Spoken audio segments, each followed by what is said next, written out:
What's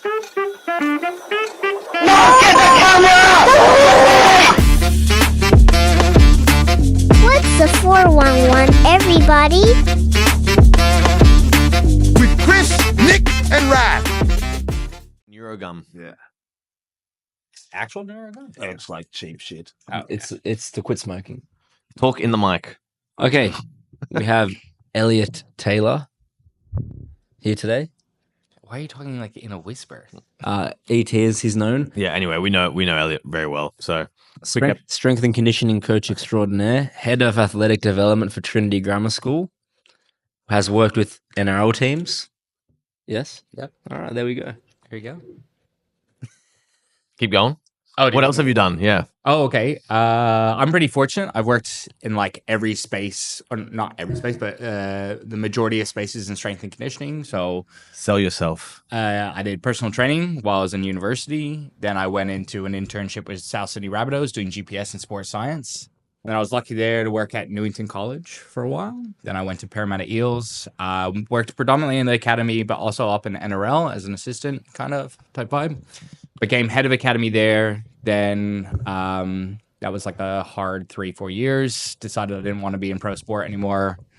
So then I left to the private space and worked in Athletes Authority I was working in Athletes Authority part-time, but went full-time. And that's a gym. Yeah, so that's like probably the premier. It's hectic. Yeah, it's probably the premier private facility at the moment in Australia. It's not really good for jiu-jitsu guys, I've heard, though.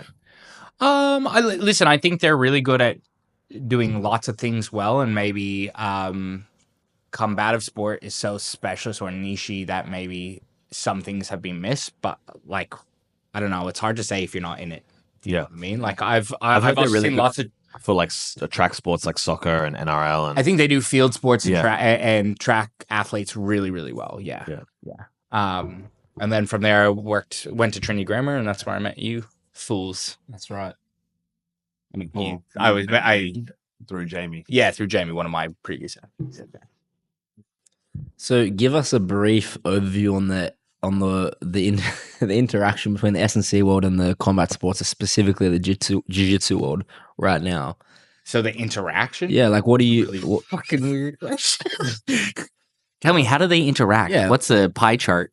As an S&C coach coming to the jiu-jitsu world, now you're working with multiple athletes. Okay. Yeah. Give us a state of affairs. You know, what's it looking like? General, like global? Yeah, what's it looking like? I think jiu-jitsu is... State of affairs, Jesus.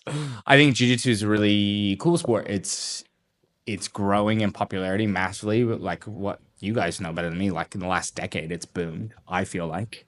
And I feel like every time there's a boom in combative sport popularity, the professionalism has to rise, right? And now you're seeing the top tier guys, they're doing S&C. And it used to be this old school thing of like being like, oh, we don't need S&C. But now that everyone's skill level is starting to rise and match, you need to have these differentiators, and that becomes your strength and power, your endurance, and your athletic development. And you're starting to see that not only are guys just like autistic about the skill development, but they're having to be more physical and they're having to be athletic beasts. So I think that's what you're starting to see up the top. Just to interject with that, Mario Sperry was probably one of the first guys that was doing like things like this, like strength and conditioning, powerlifting.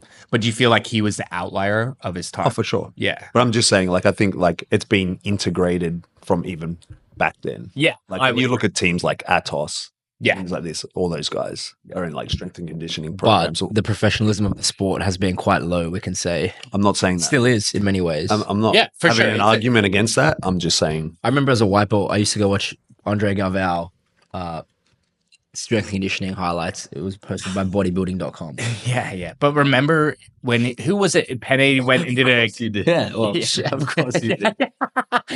He always watches the weirdest fucking videos, You see this bro. guy in a Bro, when we do private sometimes, he's like, you should watch these YouTube videos. And like where he pulls them from, it's like the Dude, most random Dude, when I was in channels. Melbourne with Nick, I'm just like, what are you watching? And it's like Manu from Channel 7 cooking shrimp. And I'm just like, what are you watching? And he's literally sitting there for like an hour watching this video. Like, what the fuck is that? But I bro? feel like this generation's use of YouTube is fucked up. It's fucked up. Like the next generation is fucked up, but this one Go is on. also fucked up. Excuse yourself. I was tell us- cutting weight. I was Yeah. really hungry. I couldn't eat. So that's what That's you want to the do. worst thing to Yeah, do. what? That's the worst thing to do. That's psychopathic to It's like a watch video food. Yeah. how to pan fry prawns or something. Meanwhile, when I was doing like Raph's weight cut, I was trying to distract him anyway. I kept calling the dog in to lick his face because Raph was like dying on the Okay, you're gonna have to give some context to this because that's fucking stuff. It was sus. He liked it. He opened his mouth. You got one the time. peanut butter out. What the fuck? Oh, that crazy. went weird. That's crazy. I cut weight on Elliot's bathroom floor, and he has a dog, and I was stuck on the blankets. Yeah. And he came and licked me while Elliot was out of the room. I was like, "Help!" Yeah. Raph was like, I just hear in the background. I went to get him an extra towel. I just hear this. The dog just there. What's his name? Birdie. Birdie. Yeah, I'm like, Fucking Birdie's dead. licking me. Help! Okay, so specifically with jiu-jitsu, not like in terms of separating it from other combat sports, it's a geared sport. And as an SSC coach, how does that make your job? You're gonna really put my qualifications Don't- at risk. Don't mention any. I don't work with athletes on gear. Yeah. Never have, never will. So if anyone from the ASCA is listening, never worked with a gear athlete. That's right. No, I think it's for me personally, it's a really fun challenge because you're working with athletes. If they were geared, you're working with athletes whose work capacity is raised like incredibly, right? And you don't study that at university on record. I had a lecturer, and I won't say who turned off recordings and talked about it. And then I've also done some research myself because you have to train athletes who are not geared to compete with geared athletes as well. So you have to know what are the physiological benefits of taking gear. So there's been a big like professional development for me, but I've really enjoyed looking at the physiological effects of performance enhancing drugs and what is the increases in training volume, and reaching out to guys like Mike Israel and all these guys who talk about PEDs. And like I used to work with a nutritionist from Flex Success, and they work with a lot of bodybuilders on gear, and she was talking about the training volume and the differences in training volume. And it's like, I don't think a lot of jiu-jitsu guys use PED to the full amount, like in terms of as the same stack as a bodybuilder. Some would stupidly, but it's just about the like increases in recovery is insane in my opinion. Yeah. So like it's really it's a fun challenge to be able to be like what I would normally try and look for in a field athlete that is tested and you know has a really congested schedule. It's like minimum dose to be effective. How little can we train you for you to maintain your strength and power in season? Whereas jiu-jitsu guys and combative athletes who are on gear because their competition allows them, because it's not tested and it's like known to be not tested, it then becomes of like, well, how much capacity and how much strength and how much training can we get you to handle so that when we're in competition phase that we can pull back. Okay, so generally for a geared athlete, the dosage is going to be higher. Far higher. Yeah. And normally, but it switches, right? I used to be like, cool, I can do this, but I've seesawed a bit and gone, well, actually, if you are geared and I was to train you on gear in terms of I knew you were taking a PED, it'd be more that you're going to do way more stuff on the mat and I'm still going to just be able to maintain normal volume in the gym to support your high training volume on the mat. Right. Rather than like, it never works in my opinion if your coaches are pushing and I'm pushing. Yeah. It has to be that one takes like reins. one takes. Oh, I think we have that with Nick. I'm always like messaging you like, hey, fucking I think cut the SNC because he's tired. Well, that's why I love being involved in this community specifically. One, I wanted to do it because I was starting to train jiu-jitsu guys. I wanted to know what it felt like. When I was at Athletes Authority, I got my first jiu-jitsu athlete, and there was Gracie Artarman up the road. Yeah. And I was doing league, and I had got a jiu-jitsu athlete, and I was like, well, I want to know fucking about grappling because it applies to rugby.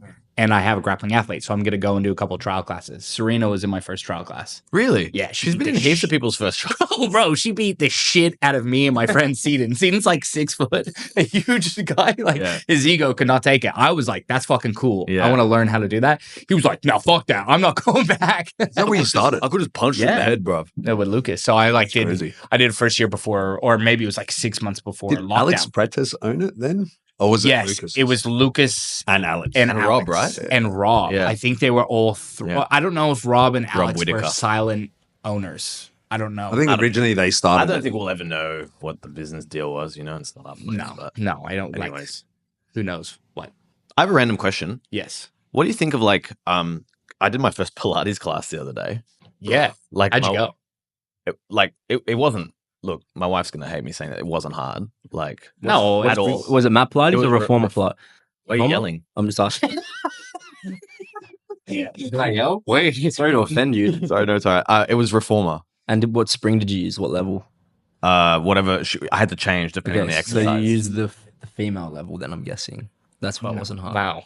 This guy. Another thing too is how does Nick even know about the spring levels? Yeah. He's in like, Pilates. did you go the I didn't dancing know. spring? She was like, okay. I made sure that Wait, I wait, didn't- wait. Well, no, because she was like, oh, I think Raf. There wasn't too many people in the class, maybe 10 people. She's like, I think you could put the red and blue spring for this Okay. one. So, How do you even? and I think used about that? and I used heavier dumbbells for the exercises and stuff. So she did compensate. You're based. But I guess the reason I was going to ask you this question, where I was getting to, is my wife and I have been talking about like how a lot of girls do Pilates for like shape and strength, but when I did the class, I was like, this isn't really strength based. No. Like, there's not much strength that's involved in. I No, I think there was a lot of volume. And it's like endurance based. Yeah. I don't know what you think. So about do you know where when I was at Paramount Eels, my mentor, like Lockie Wilmot, he was really good at implementing in stuff like Pilates in their prehab block. So we did that before field. Guys would do Pilates, then go and do field. Yeah. And then after field would do wrestle and SNC. So like that just shows you where it's at, right? It is like Pilates is, I said this same conversation with Red, because Red is like, French. She was like, I did Pilates and my knee is the best it's ever felt. Yeah. And I was like, all right, maybe just do your SNC properly.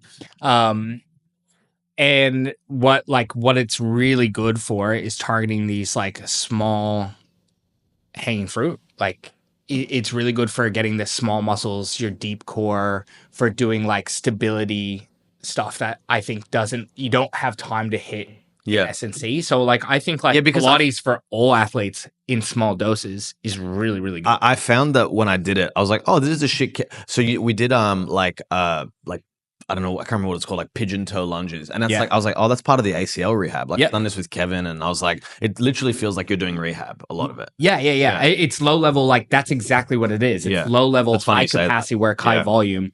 Like that's why I think Red had a good effect on his knee, because it's stability work. Yeah. It probably would have been a lot of hip, glute, and deep core work, which we know. Yeah, it was gonna really go down. It Like- was tough tough. I say like my glutes was like tired after. Yeah. I feel like for your lower back, it would be really good, Yeah. right? Because you always get sore lower back. Well, with because there's a deadlift free and class I hinging. can do on Saturday mornings, and my wife's like, Nice. "Should I?" So I was going Yeah, to ask you, yeah, should I do 100% it? Like, would it you be should. beneficial? Yeah, 100%. What? Can you just say that out loud?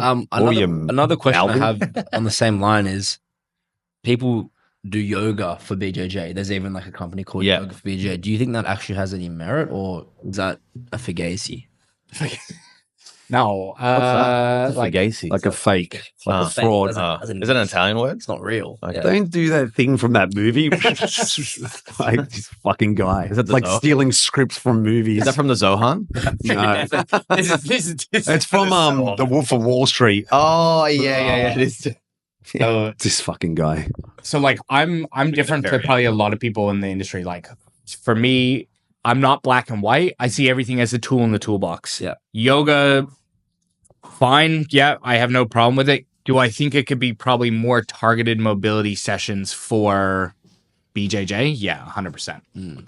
So, because you don't really just want to increase flexibility, without factoring in strength and, Yeah, I think like mobility through range and things like this, and also destabilizing joints that are going to be put under pressure in jiu-jitsu. listen, I don't think flexibility is. I mean, listen, if you did yoga 6 days a week, 7 days a week, sure, you're starting to maybe destabilize. I don't even think it's destabilizing joint, because some yoga is like a lot of stability requirements, right? But you're definitely becoming hypermobile or on your way to being more hypermobile. So I think, yeah, it's got to be in line with your strength training. But I've also been humbled by not having mobility in jiu-jitsu and being like, oh yeah, mobility plays a really important factor. You are very rigid. I am very rigid. I think and every especially- time we're like, we're gonna do stack passes, I'm like, fuck me. Especially, like- and I can just see my partner's side. They're like, fuck, I have Elliot, and I'm just like, I'm gonna try. Yeah, I'm gonna try. I tried to throw a stack on you once. I was like, okay, get away. I just like somersaulted back. Yeah, you did a turtle. backwards roll. No, but I think Like, yeah. like especially like how you're how you were saying like working with geared athletes when the muscle belly gets so big, like flexibility goes out the window a little bit. Yeah, yes and no though, because like look at Kai Green, who's like arguably one of the most like successful bodybuilders. He used to do splits and like But he amazing trained that, shit. right? Well, he just like came up from a dancing. Okay, background. but do He you was, think like, there could be a Again, like genetic- we're talking about something that's like He's a an natural. outlier. Yeah. He's a genetic anomaly, yeah. Yeah, but I don't think that like it doesn't have to mean that. Do you know what I mean? I think so that- many and jiu-jitsu then you athletes who are on gear are actually hyper flexible. I mean, let's just talk about the meows. The meows are definitely on gear. Do you think that they're so injured though that that's why they're hyper flexible as well, or do you think they're genetically? No, no, I genetically, they were hypermobile. I think correct. Yeah. Like a lot of jiu-jitsu athletes are hypermobile genetically, though. We've- Why they're selected into the sport somewhat. Yeah, the physio that looked at Dave was like, man, like he's pretty hypermobile. Like he can really like. Dave is so flexible in the hips. It's fucking Yeah, and that's what like Eli, the physio who we work with, was like saying to me. He's like, man, like strength training is really important for Dave because of his mobility. Like he needs to be tighter around his. especially as he gets older, I guess. Yeah, exactly. Like he's so young. Like you Me and- forget that Dave's. So young. Me and Rafa watching Kaya yesterday, competing at Aiega, and dude, that guy's hip mobility is Wild, crazy. bro. I was just like, how is a guy that size?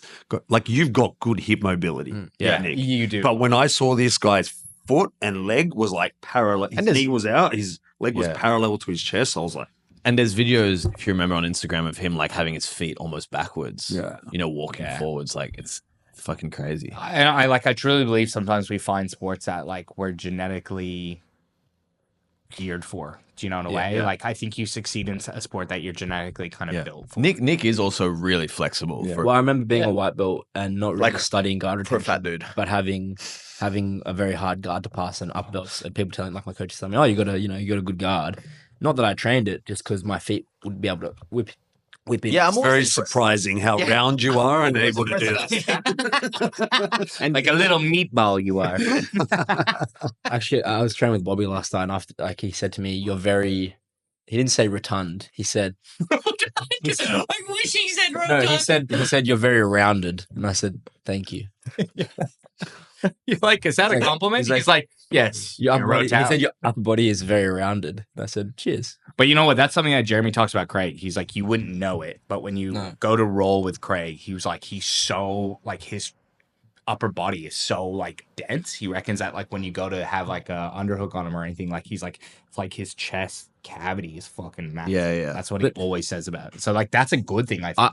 I've found that being mobile, hypermobile, I think for me has always helped with retention. But I think it may have made certain things hard to learn, such as like crashing down, creating real pressure and explosive movements as well. Like from training me, I'm not explosive at all. Yeah. I still sometimes laugh just like out of the blue thinking about you doing a broad jump. How funny was it when we It's were like a watching star you jump. do- It's yeah. a star jump. When we were watching you do plyometrics for the first time, that was Bro, the whole gym went quiet. Everyone just looked at Nick. Nick did this, Did I like, go broad quiet? jump, I but- think I was laughing my ass Yeah. off, bro. But I think he landed like how this. many- Remember, he landed like this. How And we many- were just like, "What the fuck are you doing?" How many centimeters do you reckon he got off the floor?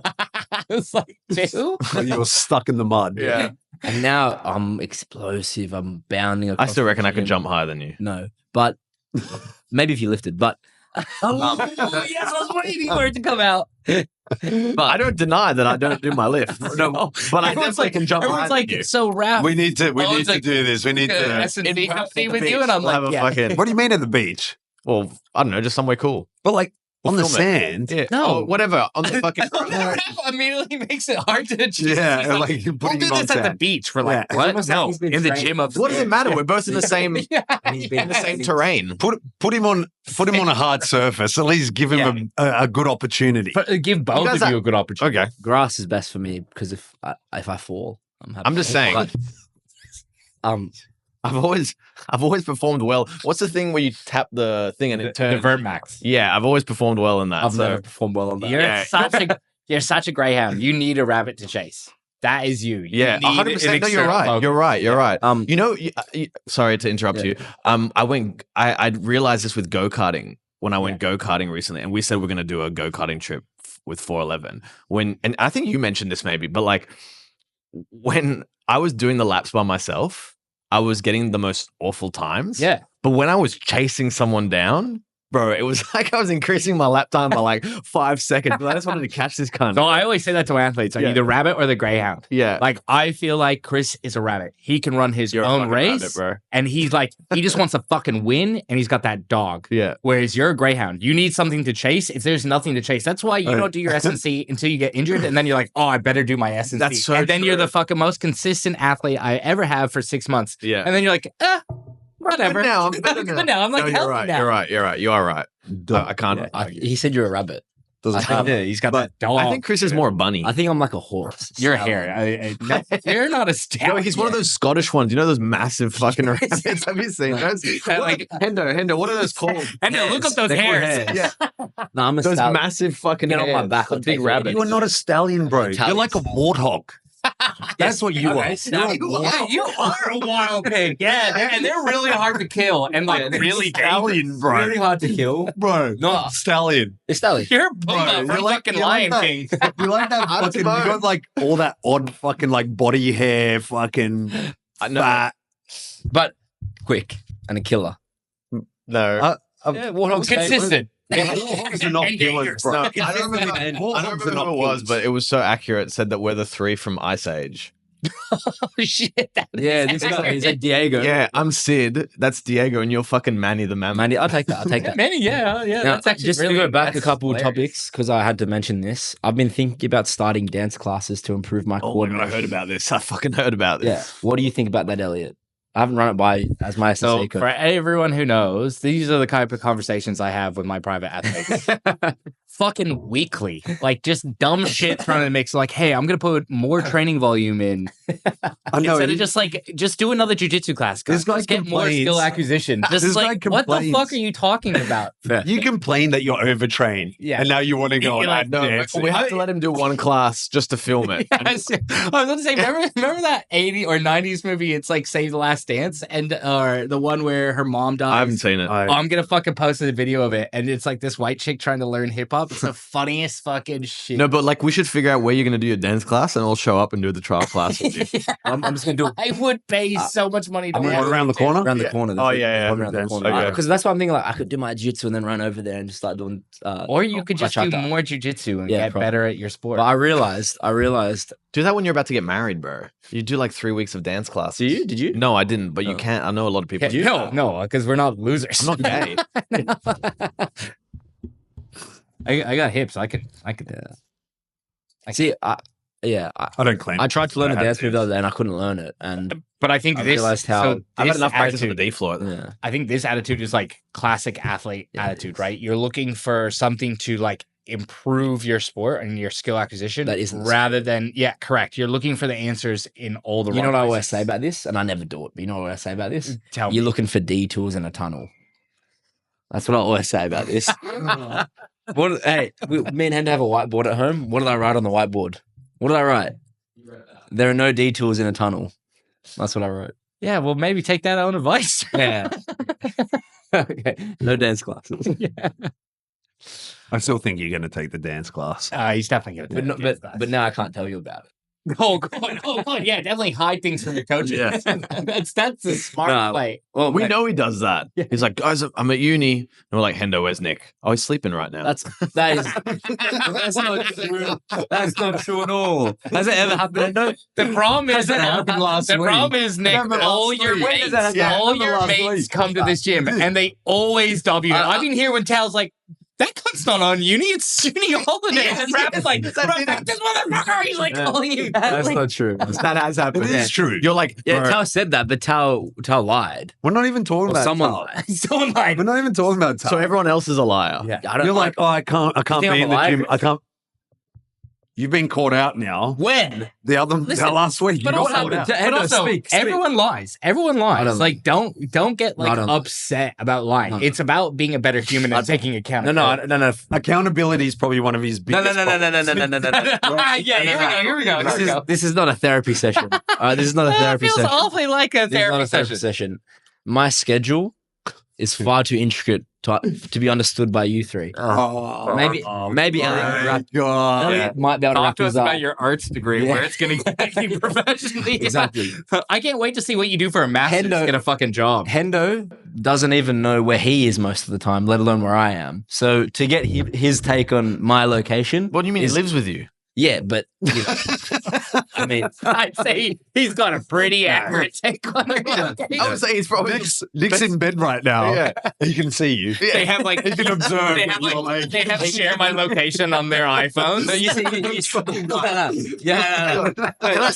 you say that, but I've been home for hours, and then I've like scared him. He's like, "Oh my god, I thought you weren't here." I've also been out for hours, and he's been like, "Can you come up to my room?" And I'm like, "I'm not at home, bro." No, but So he doesn't know where But anyone. the other he day doesn't I know was what's going like, on. "Are you coming to 10 a.m.?" And you're like, "Oh, nah, bro, I've got so much uni." What day? Wednesday? Yeah, I have uni on Wednesday. I'm literally on campus. On Okay, well, Wednesday. can I finish the story? You can And if it's not full of lies. and Oh my. Oh, well, anyway. Wow. Well, You don't Hendo- get caught out. Hendo comes in and is like, and I'm like, "Oh, hey, bro. Fuck, I heard Nick's got heaps of uni. Like, don't you have uni too?" And he's like, "Nick doesn't have uni. Nick's sleeping right now." Come over, Hendo. Come explain yourself. No, You can say no, that. you You can can say say that. that. We believe you. We believe you. You're gonna pay no, for but it. You're gonna pay for this at home. Listen, you know listen. you're gonna pay for it. This is what Nick does. Nick This is every threatens Hendo. Tuesday, Thursday for me. If people are wondering, we're up in the gym, and I'm like, "Oh, guys, you got to do your set." And they're like, "No, hold on. Fuck you. I was at uni. No, I was sleeping." This is every Tuesday, Thursday. So I'm just using an example Yeah. as to where sometimes there are inconsistencies. So don't get butt hurt. There's no inconsistencies from me. There's inconsistencies between Hendo. Okay. Yeah. Anyway, Bro, he's burning holes into Yeah. the side of Hendo's head right we'll- now. You know what? We'll let the public decide Yeah. what they think about this. No, we're Put up a not. poll. Yeah. Let's put up a poll. No, we're not. Anyways, back to Elliot. Where? There's going to be so much shit you have to edit out. No, I'm not editing anything. We'll just post it. No, edit that out. No, I'm not editing. No. Where did you grow up? Because you don't have an Australian accent. Tell everyone where you're from, lifestyle. Okay, so I Where it all grew up started. in Denver, Colorado. Let's go. The Buffalo State. Yeah, Buffalo State. Go Buffs. Go Denver Bronx. We haven't been good for a while, but that's all right. Grew up there till about year 5. Moved over here. Did my schooling from year 6 all the way to university here in Sydney. Yeah. Where did you go to school? I went to school at St. Andrews in the Cool. city. Oh, that's right in the CBD, right? Yeah, it's a The dud. playgrounds. The dud school. Playground. Why is it dud? Well, it's not a dud school. It's just I think like the testament of a school is like, would you send your kids there? And like, I would. Okay, reasons. I think it's heavily Talking to Mike. involved. Sorry, I think it's too involved, or the church is too involved with the school. Oh, okay. I'm a firm believer of separating school, education, state. With blasphemy. Wait, which Yeah, church? yeah. Which church? The I Anglican sit next church? to like one of the biggest Christians I know. Yeah. Which church? The Church of England. Anglican Church. See, that's a So problem. it's a grammar school. That's a problem. Sorry? It's a grammar school.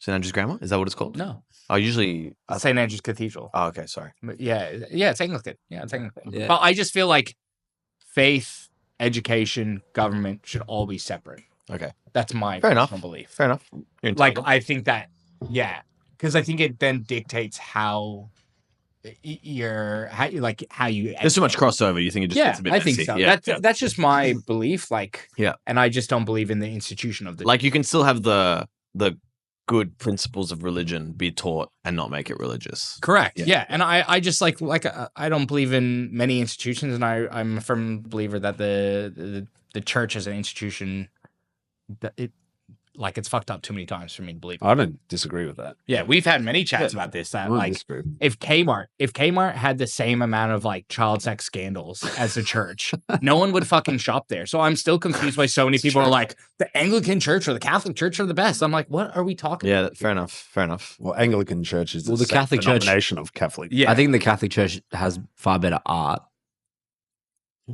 So can we? So that excuses them for all the Doesn't excuse pedophilia that anything. has happened in the past. What They're beautiful is art. happening right Doesn't excuse now? anything. What is happening? He's like, have you seen the Vatican?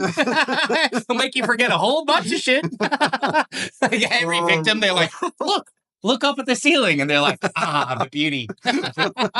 What the fuck are you talking? I think Orthodox churches probably have better art even than the Catholic. Whoa, where did we get with that? Yes. Anyways, so yeah, you went to St Andrews, and Yeah. then Did anything and then what happened? Then I did 2 years of engineering. Oh wow, I didn't know that. Yeah, so well, I was Where at? You said New South Wales. Oh, nice. New South Wales. it's an engineering uni. Yeah, like I didn't know what I wanted to do. Sorry? That's where I go. Yeah, but you don't do engineering. Yeah, you do. But engineering is just applied philosophy when you think about it. Okay, no, we're not getting into this. Yeah, Keep going. sure. We're just gonna skim over that one. Yeah, so like I didn't know what I wanted to do. My dad, who's an engineer, was like, "Oh, you like math and science." Do you? Yeah, I do. I love Okay, math yeah. and science, or I did at least in year 12. I didn't do physics, which I reckon I would have had a better time if I had done the underpinnings of physics. Obviously, it's engineering. So I did engineering for 2 years. Didn't do well. Got called into like the dean's office twice. Was like basically like, You failing units. oh, it's passing. Okay. But in engineering, they're like, if you're not getting 60 plus for first year, you're in a world of trouble for second yeah, and yeah. third year. Yeah. So I did biomedical first year, didn't like that. Got like 50s, like scraped the bucket. Then I was like, oh no, it's just biomedical. It's not my style. I'll go to civil. I did civil for a year and then was like, oh no, it's engineering. And I'm too dumb. Yeah. So then I dropped out. I did like a gap year. Yeah. And I went traveling all around Europe for about 9 months and had a fucking ball. And then when I came back, I was just like, did my personal training course to get a bit of money in university. I didn't know what I wanted to do. So I was doing Cert 3, Cert 4, trying to get like a course under my belt to then apply to another university degree as a mature age student and show that I'd done some education. And then I had my own personal trainer at the time, a guy called Will, who was fucking awesome. He'd done a sports science degree. He's like, hey man, you love weights training. Like you love it. You love talking about the science of it. Why don't you do sports science? I hadn't even considered that. And then so I was like, okay, cool. So I applied for sports science everywhere. Because of my shitty marks in engineering, I only got into Western Sydney University. Okay. Shout out. Yeah, shout out. Out at Campbelltown, Seatown. But That is far. it was good, man. It was the best thing to happen to me because I couldn't fuck off home. Mhm. I had already traveled an hour. Like I didn't have my license at the time, so I traveled an hour and a half to university. Yeah. So when you're there, you're not going to bail and travel an hour and a half after one lecture. You have to stay there. Yeah. So it was actually the best thing for me personally. Like I Yeah, went yeah. to all my lectures, all my shoots. Like, and because you invest in the community, also I started loving what I was studying. Whereas engineering, I was at Uni New South Wales. I do one lecture, I'd fuck off home. Yeah. You fuck around. Aiming to come back for my shoot, never would come back or go to Roundhouse on a Wednesday for like happy hour Yeah. and never go to my computer Excel shoot. I'll just be drunk. Like I was just fucking around. Nick knows about that. Yeah. Well, you know, yeah. So like it was for me personally, it was the best thing I ever did. I think Nick had a similar experience at uni that we had to talk you out of a little bit. Yeah, well, I lived at uni. And Did you live on campus? I He lived was at on college. campus. What is it St. Andrews? No, that's no, UC. That's UC. I lived at one of the Kensington colleges. Oh, that's And, right. Yeah. That is. It's not the best for trying to be an athlete. No. I think. Were you just hitting the piss all the time? Yeah. Yeah. Was Nick big on the piss, Hendo? No, No. I've always been a lightweight, but you know, it still doesn't help. Even one beer is not good. So that was when I was at my heaviest, being on the piss all the week, every week. How heavy were you? 95. Holy fuck! Yeah, You he was would've a looked- fat boy. You would have been a meat. And apparently regularly doing amyl. No, Bitch just lies. yeah, I remember the stories. I heard you had a really loose How butthole. great amyl was. yeah, you have said this. Did you love poppers? Did you? No. You don't. You I don't. didn't. That's not true at all. Bitch just lies and rumors. Especially if my mum's listening, that's not true. Oh my god. But But that's a homosexual. Sorry. Quickly injecting. That's a homosexual thing. what Right? sport were you playing? Were you playing a sport? Very popular in those circles. Were you? Can I talk? It's quickly trying to change the subject. Can we get back? Can we get off the topic of homosexual drugs, Chris? And how Nick maybe did your or did favorite not topic. take them, but probably did. It's his favorite topic these days. That's all right. You can deflect. That's cool. Ah. Well, we got Yeah, go on. You say what sport was I playing? yeah. Okay, let's stick on this topic a little bit longer now. Oh god. You were talking to me about sport that I was playing. Well, so you were studying sports science at Western Sydney Uni. You were doing personal training. Yep. And then were you involved in any sports yourself? No, probably touch footy or something. no. To be honest, no. I Ultimate have the worst hand. I'm terrible at I'm ball shocked. sports. No, yeah, it's fucking yeah. You've seen me try and skill acquisition. I did a lot of my sports growing up were swimming, individual sports, and a lot of not low skill act, but low skill act to a degree. Yeah. Right. That's the sports I gravitate towards. I think that's the way my mind works. I think I'm a slow mover, slow thinker. So it takes me longer than most people to learn skills, and that's okay. I think if you know the way you learn, that's what you learn. Yeah. Right. For sure. But yeah, that's why I loved weights. It's because it's it's just about the process of following a program and being committed to a very basic, you lift shit up and down, forward and back, side to side. There's no real complexity to it. You just have to, there is in the nuts and bolts of it, but realistically, you can be very good at weights training. And I'm not talking about Olympic lifting or powerlifting, but the very basic weight training. And that's why I really loved it. I loved the science of it. It's not hard. Do you like endurance training? Do you like doing it? I like it now in my 30s. Yeah. I like conditioning now in my 30s. I didn't do it previously. I fucking hated it. Yeah. But I really I fucking hate it. I can't stand it. I think I that's think because it's just so hard. I reckon it's just wow, I'm suffering so much. but I think that's because you don't commit to it. You jump in and out. Yeah, true. So I think sometimes you jump in when you haven't followed the original plan where we built up. Nick and these guys were good at following the initial plan to build up, and then you've jumped back in when we're on lactic sprints, and you're gonna fucking hate it. Let's just say something. You've asked me to come back to conditioning Yeah. to give this guy a drive in conditioning. Why are you not doing your conditioning? No, he's my doing his conditioning, but apparently here's the thing: when Chris is doing his conditioning and we're performs competing, better. He's a dumb. I could be alone doing my conditioning at home, remote, my own gym, and I'll be thinking about Chris. But that's true. While I go, and taking poppers at the same time. Walks right into that one. because he's thinking about me. He's thinking about me. It is true. I'm just setting records, bro. I'm just setting records. I know. I could give Chris your top score and be like, go and beat that. Chris will tear the fucking arse out of himself. Do it 10 times until he fucking beat you. Well, this is what happened. Dead. This is what happened with rowing. All right, what happened? We had. No one wants this story. Can you explain it from a point of view where the public? Okay, Yeah, so long story short. long story short, or maybe Sasha say short story long. Yeah.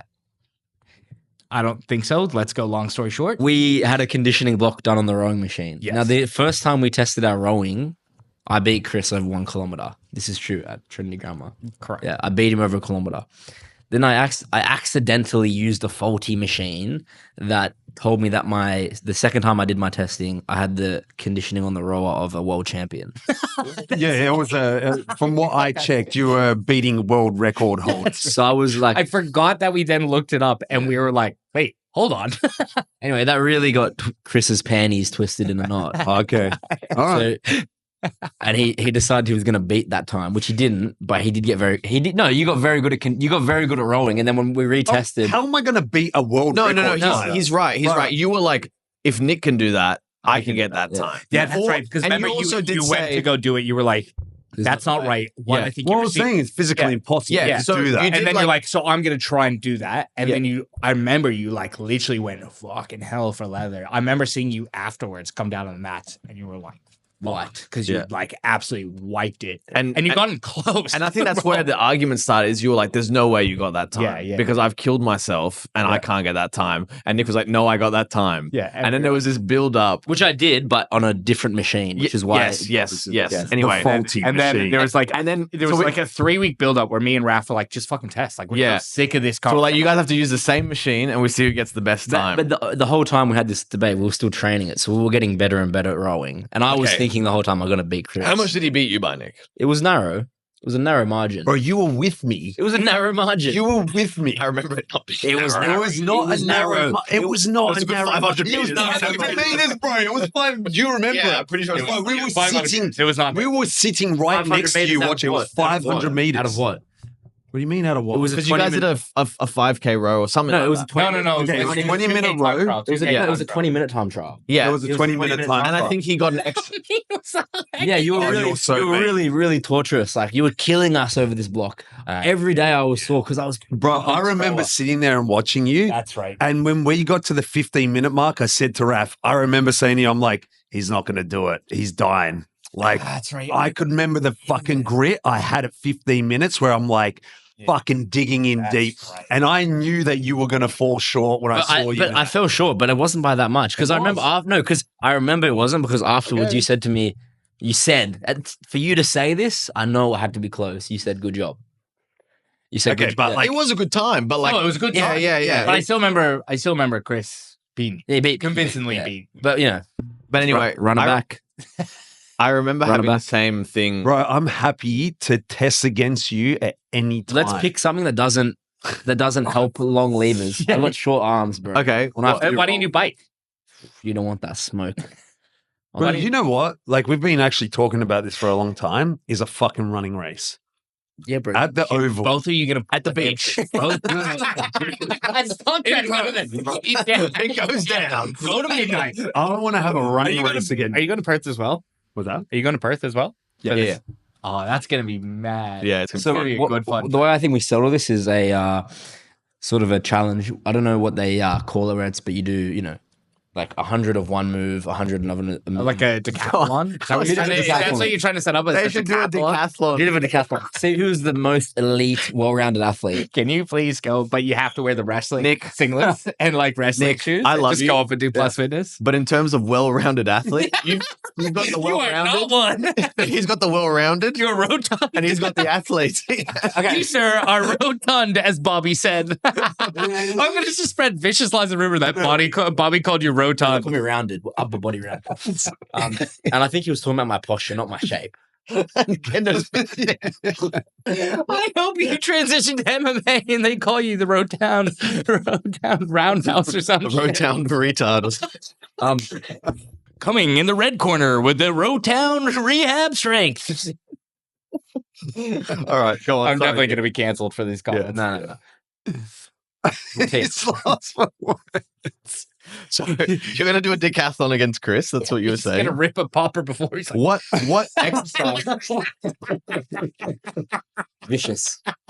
what exercise? shits himself on the rower. What exercise would you like I to think do? we should pick against- 5 exercises each. That's too much. What? How long do you want to be? Why don't you pick one each, and then me and Elliot pick the last one? Yeah, So- that's a good one. You pick the last 2. All right, I pick bench press.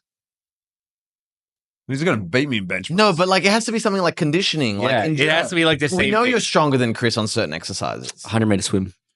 Okay. Yeah.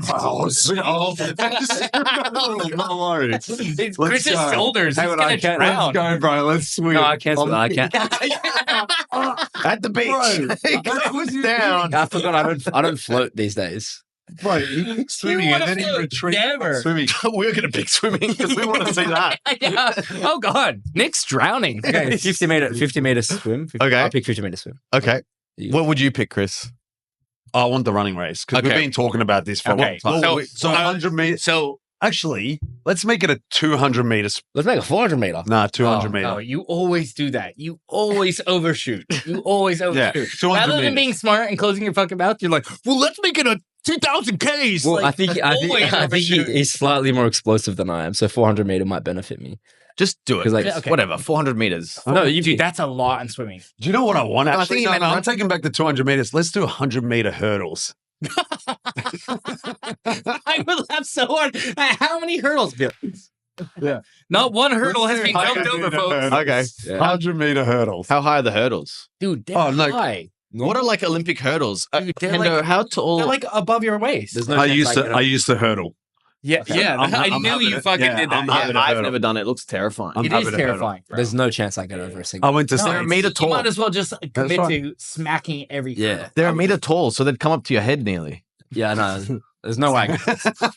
You have to do is All right, we'll stick to the 200 meters. All right. you're gonna do a 200 meter. Hamstrings are gonna get blown. Hamstrings. What do you want to do?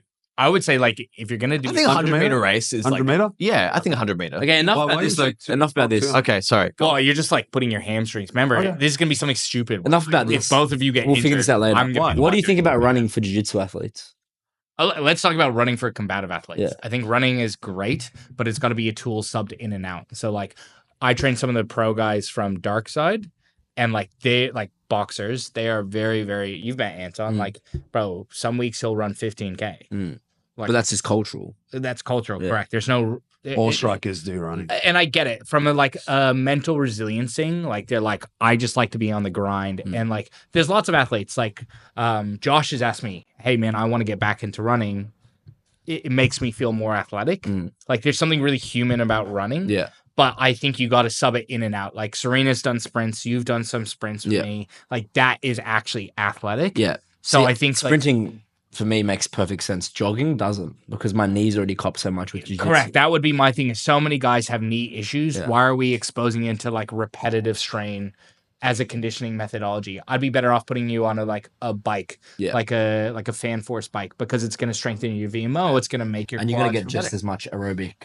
capacity. You're going to get more, in my opinion, because Yeah. it's against resistance. Our sport is one against resistance. Yeah. So like doing resistance-based conditioning in terms of like row, assault, anything like a bike erg has way more benefit in transfer to our sport because you're constantly battling some form of So resistance. for people listening, when they see combat athletes doing heaps of road work, would you say that not isn't necessarily because they're getting the best S&C advice, but that road work is built into like ideas of mental toughness and grit that is very like persistent in a lot of combat. yeah, and it also depends on where they're on camp. Like, I don't like to throw shit on athletes without knowing specifically what the coach has programmed or why. There's many roads that lead to Rome. So, like, I'm gonna kind of annoy you in terms of I'm never gonna be anti anything. I just think it's like I've been in this industry too long to know that like sometimes there's real methodology behind the madness, and or vice versa. I've worked with S&C coaches where the whole time I'm like, what the fuck are we doing here? This is stupid. But then they win a grand final. I'm like, well, it's not that fucking stupid. I mean, famously, what I mean? Like, the Diaz brothers train for triathlons, right?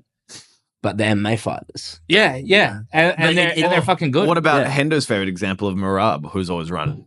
Okay, but is he? I that think he's on EPO, but No, well, apparently, It- even if he's on, you know, he's yeah. still fit as fuck. But is he always running, or is it because from what I've seen, he's not always running? He's doing heaps of time in the gym. I've heard it's like hard rounds. I've listened to heaps of UFC fight podcasts, and apparently the day after, who was it that he beat? Hendo? He was up pretty Yeah, when he beat O'Malley, the next day he was running. Yeah. Like in the Okay. morning. Apparently, like Daniel Cormier went to his house, and he wasn't there because he was out on a run.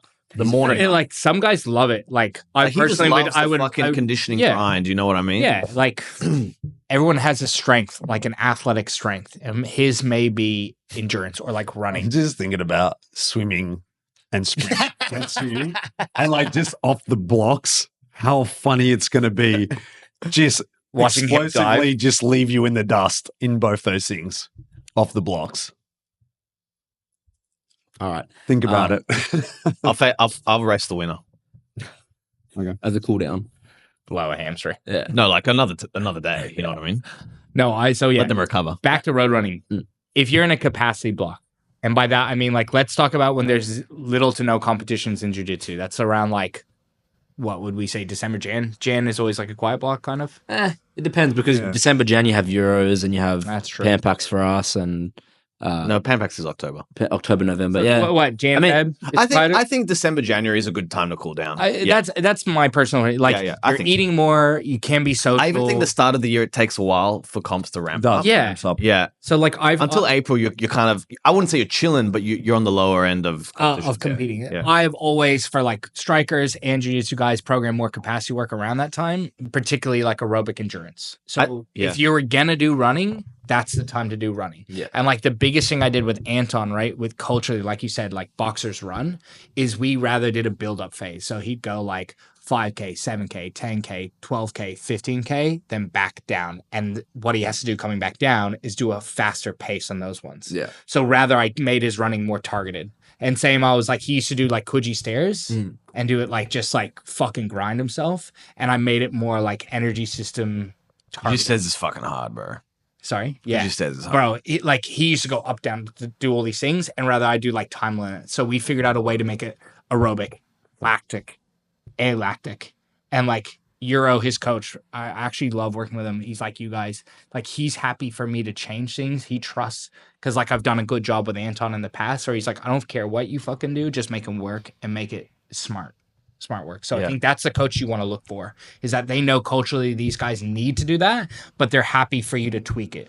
Because I think too many SNCs come and go, oh, why are we road running? Don't road run, blah, blah, blah. No, fuck that. Let's road run, but let's make it targeted. What would be the equivalent of that in jiu-jitsu? Like, I don't really see any cultural S&C habits. Even warm-ups now in jiu-jitsu aren't that necessary. People don't do warm-ups. They just start drilling. Whereas you say, look at another example like wrestling, those guys are very conditioned. I think the one of the things that is understated in conditioning or in jiu-jitsu right now is like how much training makes you fit. I think training is like just random volume. You can never dictate how many hard rounds you have to, like, sometimes you can if you're in a very specific team in a very specific camp. But I think too often it's like, oh, well, we're just going to do more open mats and that'll get me fit for the competition. I'm talking about the amateur guys, not necessarily the pro guys, whereas like that's just training volume. That's not targeted conditioning. And the problem is your competition never looks like your open mat. It's not continuous rolling. It's stop, match one, stop, match two. Stop. Yeah, for sure. So it's lactic. It's more like anaerobic capacity than it is aerobic capacity. Now your aerobic capacity is going to help you recover between your bouts, but it's not like if you don't do lactic conditioning, and I speak about this with Dave in the lead up to trials this year. I'm like, I want to do lactic conditioning with you because you turned fucking gray in trials. So it was more of a yellowy orange. A yellowy orange, yeah. It did not look good. And like Dave, there was numerous things to that factor, right? It was like a tough weight cut. He got some food poisoning, I think, in Thailand, didn't he? Something else. And I also think that he fought the whole length of the previous matches where his opponent didn't. He had like really tough Kazakhs. Yeah. Didn't want to tap to the brakes. No, They were biting him. Yeah. Biting his arm. And that's multifaceted, right? It's not just his conditioning, because I can tell you right now, Dave is fit as fuck. Yeah. He is fit as fuck. But I think doing targeted lactic work may help him, or not maybe, it will help him in trials handle those really tough rounds. What do you think so would you say that lactic is the most underdeveloped quality in jiu-jitsu athletes? 100%. Yeah. Just from my experience. But I give you so much shit for conditioning, but I remember when we did it before Pan Packs. Bro, that was the one thing you said to me. After the finals, I was like fucking good. I was like, after the finals, I was like, bro, I could do 3-4 more matches, like easy. Yeah. I wasn't tired at all. Yeah, and I remember that too. I remember I'd never done that style of conditioning before, and my first match I was tired because I had nerves. Yeah. But the recovery between my first and second matches I'd never seen before. Yeah, it was crazy. Better in my second. Like I was like, bro,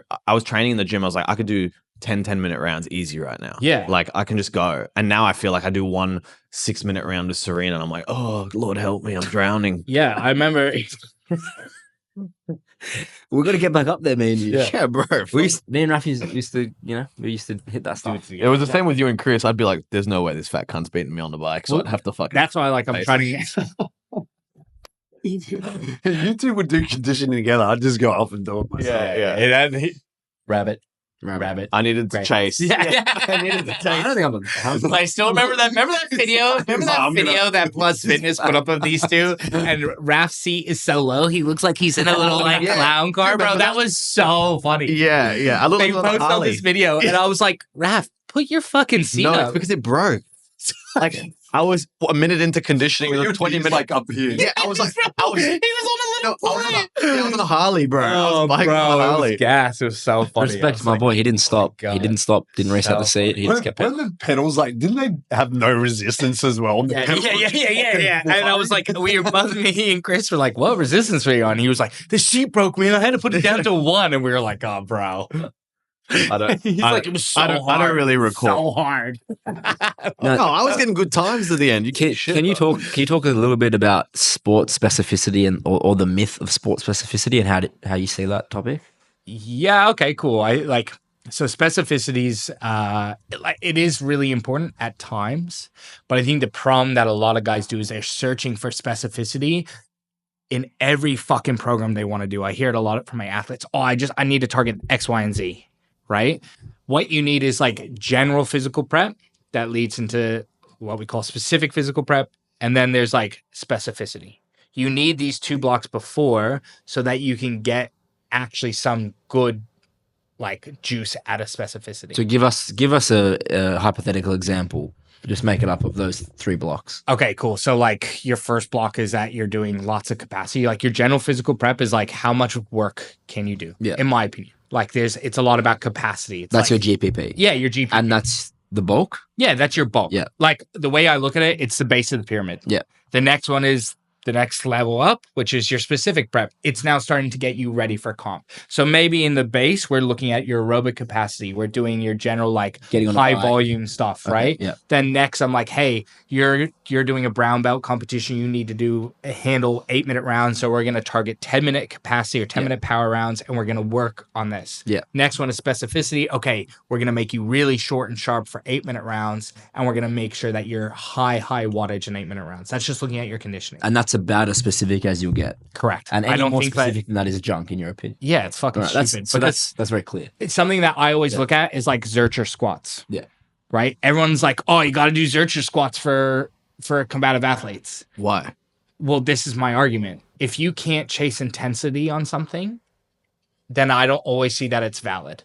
Now, if you have somebody who's really good at Zercher squats and they can lift fucking heavy, so like the guy from But why do they say you have to do Zercher? because it's so good for like underhooks and Did you shit. see my Zercher numbers? I did. What do you think? They're fucking good. But you're going off pins. Why do you look at Chris like that? He's He's just dead-eyed you, bro. Yeah, Like, that was weird. like I'm better than you. I'm not saying I'm just all your Zercher Bro, numbers. do you know what's really funny? What? Like you have way bigger legs than me. Yeah. And I think in the past I have shat on you in the lower leg department. But this ain't It's true. I'm just saying. That's true too. No, but Zercher squats You got Yes. you got bench on me, bro. That's it. and You Zercher got- squats. You got bro. What are you Zercher squatting? I haven't even done any Zercher squats. I've never Have I done in my one. program. Yeah, we have it in this program coming up now. You should have had it in your last program, but that's on your third. No, I had which you've- RDLs. Had Zerchers on RDL. Oh yeah, we've done Zercher RDLs. Yeah, we've done some Zercher RDL. So like I throw them in, but I throw it in for capacity work. So I like when I'm targeting some things, like I'm just very mindful that sometimes these quote unquote specific gym exercises for jiu-jitsu, it's like when somebody brings a gi up to Yeah. fucking do tricep extension Yeah. or fucking pull-ups. I'm like, dude, fuck. Like I how remember- like I remember seeing a video of Brown. Wait a second. Ortega. You had us doing towel pull-ups. yeah, that's still general. Yeah. It's still great. I know. But I'm just saying, you had us doing towel pull-ups. Yeah, but I just feel like people are making specific gi fucking Yeah. like so they can do gi grips. Or like you see those I'm like, judo oh, guys. I you get see it, those I get judo guys who like tie a gear around a resistance band, and then they're practicing their entries under resistance, like they're practicing their footwork under resistance. Or I saw a video of Brian Ortega. He had a car tire wrapped with a bunch of resistance bands, and he was like in the gym, like practicing his lifts. You know, Yeah. like it's, Yeah, like it's a tough one, right? Because often you see these like particularly in wrestling and judo, you see these Olympians doing like hyper specific gym workouts. And it's often like the Eastern bloc, though, like the Russian and Eastern Euros, they do these like conditioning circuits with these specific blocks.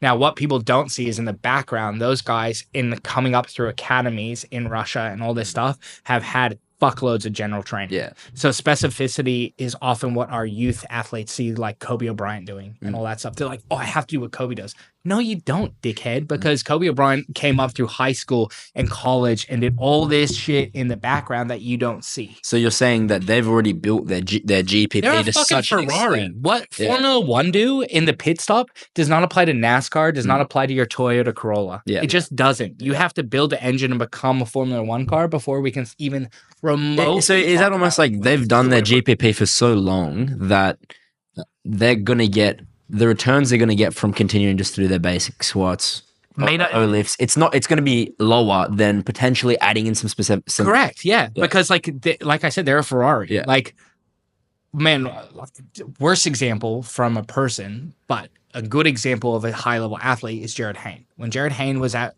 Parramatta, when he came back, horrible return, but he came back for multiple reasons.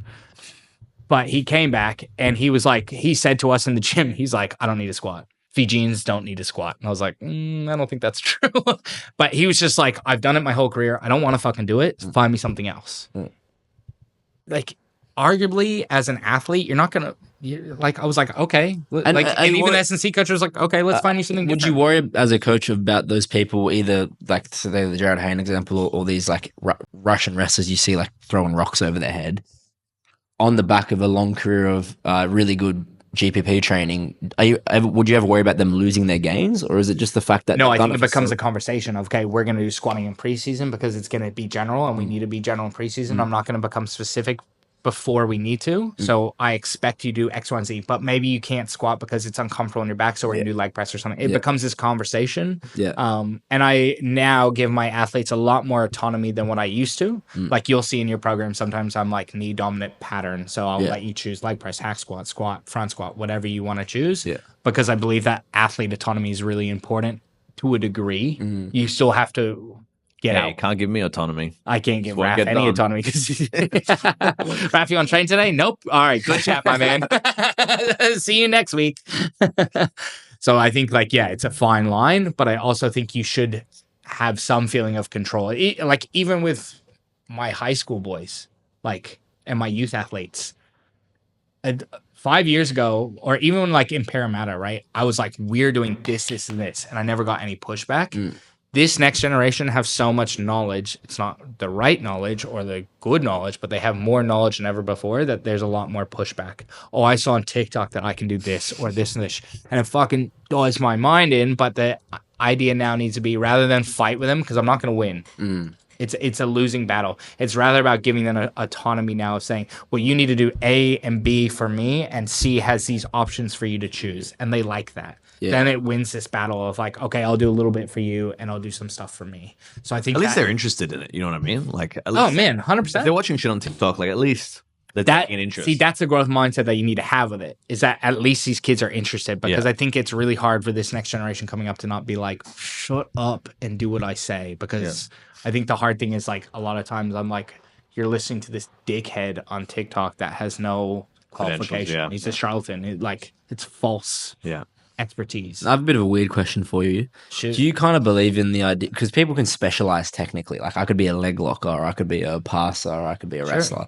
Could people, like, is there even a way that you could specialize physically, like, oh, like I'm a Rab, I got unbelievable cardio and I'm going to weaponize that, or my cardio is fine, but I'm just stronger than everyone. We talk about like, my old mentor used to always say, like, make sure you're sharpening the sword and not just polishing the shield. So like when we do athletic testing, it should show where you dominate, right? Or it should at least give me an idea of what you're really good at and what's really poor. Now, if I just like don't focus on what you're really good at and just focus on where you're poor, I may blunt your sword. Right? So like it's still important from an athletic standpoint that I sharpen your sword. So I think it's really important that you listen to your athletes of where, like, often the question I ask is like, what are you really good at? And what do you feel like you're really poor at? Is it your gas tank? Do you feel like you're really good at, like, you guys have always told me that Dave's really good at like isometrically just like holding people. I'd say I think he's good at everything. He's good at everything. Yeah, good at everything. But I've always said, like, for such a small guy, the amount of tension he can create in static positions. I think that's always impressive. Pound for pound, he is fucking strong. He is fucking strong. And it hasn't helped. I should say, it hasn't helped me or people he rolls with. The fact now that he's, I don't think it's a strength. He's getting even strong. He's getting really strong now. I don't think it's a strength thing, though. I think it genuinely is. Like, he's strong. I'm agreeing with you, but like, I think it's also a technique thing. That's absolutely right. Like, because Chris is fucking strong. Well, and I would say Chris is stronger than Dave, but he can't. And no offense, you can create tension, but he can't create the tension Dave creates when he passes on me. Well, this is a perfect example. Me and Philippe talked about this the other day. Out of the four of us here, who's the strongest on the table? Yeah. Right? But when I roll with you, I feel like a little 12-year-old girl. because you guys have the technique to actually apply the force in the right way. Like, yeah, this guy put his fucking hand up. yeah, I know. And I was like, bro, he put his hand up and I was like, you take poppers. Put that down. Put that down. But yeah, Nick, self-awareness. We need to start working on that. How is there Accountability. Deflection. is there a limit to how strong you can get without, like, is there going to be a point of diminishing returns? Because yeah, for sure. Yeah. For sure. There's but how strong is strong? And I think you have to honestly have this conversation with your athletes or like with yourself as an S&C coach. Like if you're squatting more than double body weight, I probably don't need to push that metric up to more, or I'm at risk of maybe chasing a metric that could get you injured, or like, I think there's more juice to squeeze for a lot of my guys, but like, there's also like, in the end of the day, You don't want them lifting heavy. Like, you do, sorry. But I was like, what? No, but like, that's not your goal. Yeah, Your it's goal not a is to push powerlifting. Yeah. numbers. Your goal is to positively impact performance on the mats. Correct. Yeah. I want you feeling the best you've ever felt on Yeah. the mats. I don't want you feeling worse. So like, that's a conversation point that I always had. How's the program going? How are you feeling on the mats? Are you feeling good? What do you feel like we need more of?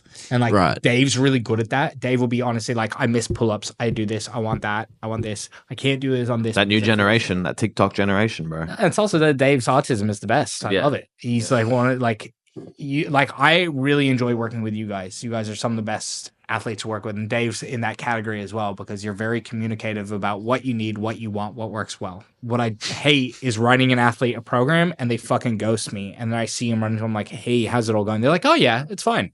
No, ghost is in not communicate. You were. I harass you too much. I like that. So like, I'll be on the weekend. Raph is like, when he is training, he's really good at being like, I feel like I can't move. I have no mobility and my back hurts. I don't feel good. I'm sick. I'm losing my flexibility. I can't chair sit on this knee. Wow, wow.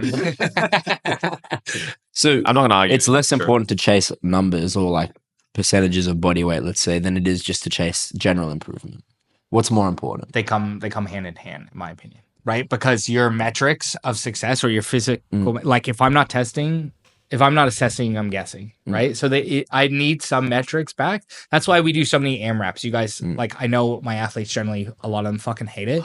But it's a good metric of how are we tracking each week. So what you guys don't see in the back is I'm looking at your guys' metrics of like what are your 1RMs? Are they fluctuating up and down? Is it like, and often it's fatigue based, but like AMRAPs are really important for me to like assess how we're going week to week to week to week to week. Yeah. And then I have like Dave the other day, we're going to tell you this, messaged me. He's like, "Hey man, I'm plateauing in the gym." I was like, "Oh, tell me more." He's like, "Well, I'm taking everything to failure." I was like, "But I haven't been prescribing everything to failure." And he's like, "I know, I've just been taking everything to failure." And I was like, "Well, first off, fucking stop that." Like, it's important to follow a plan. But yeah, like Is he who's the most disciplined that you've worked with? Like the absolute. I know Chris, Serena, and Dave would be like up there, but like who is and Nick? Sorry, and Nick. Sorry, and Nick. Sorry. It's so Paul. Sorry. No, you are disciplined in your weights. No, Nick is very. I apologize. Says it, mutters it into the mic. He's like, motherfucker, it would have got picked up. I apologize. I included you. I accept your apology. Like I'm definitely gonna say I'm the least. Like, but who is like consistently like, man, you never miss a fucking day or a session. Probably Serena. Yeah. And almost to her detriment. Yeah. Like sometimes I have to be like, "Hey, You need you to take worked a nap." 5 night shifts, like fucking." I've told her the same with training. She'll come in for like 3 sessions a day, and I'm just like, you need to chill. Yeah, In my defense, I'm fucking 15 years older than most of these fucking kids. No one was. Yeah. No one was No. taking a dig at you, bro. Like, No, I think you're the most consistent, but you're You don't- way smarter now at pulling back when you need to be.